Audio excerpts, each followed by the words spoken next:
My name is Gaurav Srinagesh, and as CEO of Penguin Random House in India, I would like to welcome Mr. Amitav Ghosh, Mr. Menon, and all our distinguished guests who have made the time to be here this evening for this very special opening event.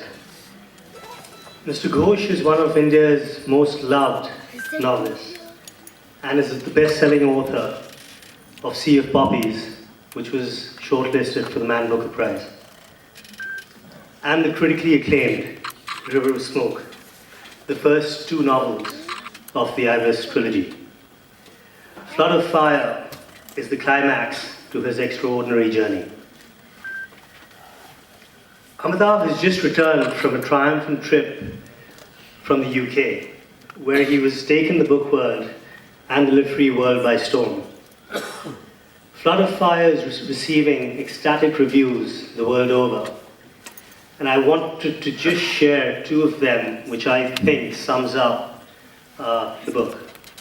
The Independent.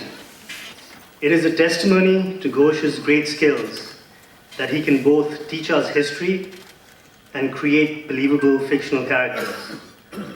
What makes Ghosh's characters come alive all the more is the use of language.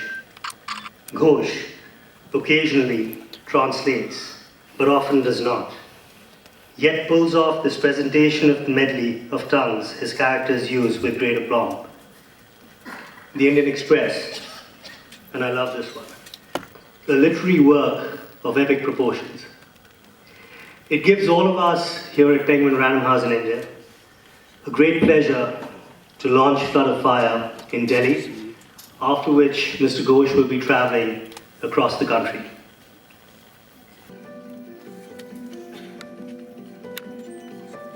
The Hooghly is silted now, but was once one of the world's busiest ports.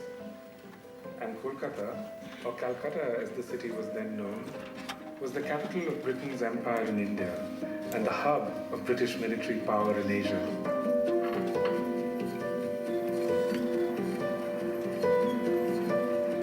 Calcutta is the point of departure for many of the voyages of the Ibis trilogy. The city was then, as it is now, a place of extreme contrasts. Some wealthy merchants built houses so opulent that Calcutta was known as the city of palaces in the 19th century.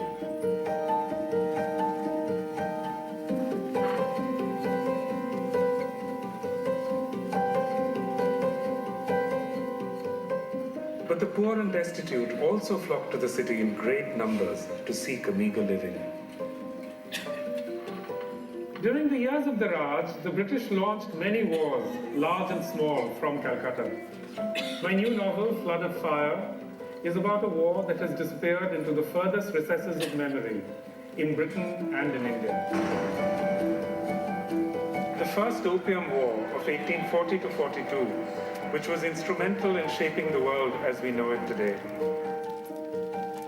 Of Calcutta's exports, the most important was opium. And the greatest beneficiary of the trade was Britain's East India Company. In Bengal, the company enjoyed a complete monopoly in the production and marketing of the drug, which it used to finance its enormously lucrative trade with China.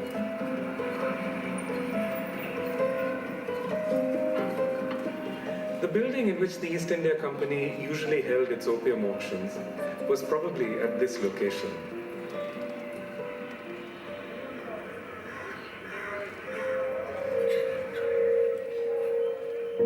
Well, hello, it's really nice to be here. Thank you all for coming. And thank you, Gaurav, for that very nice introduction. I'd like to begin by thanking my publishers, Penguin India. They've been wonderful. Gaurav, Meru Gokhale, Himali Sodhi, the wonderful Penguin's wonderful team. And I'd also like to thank Chiki Sarkar, who really played a very large part in the making of that film, which you just saw. And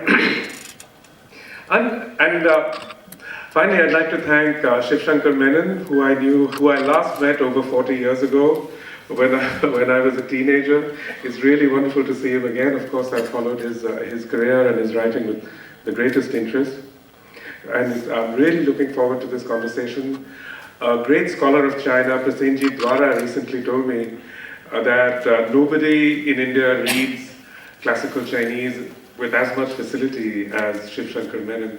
So he's someone who's known China intimately for, for generations actually. So I'm going to read to you a little bit from the beginning of the book.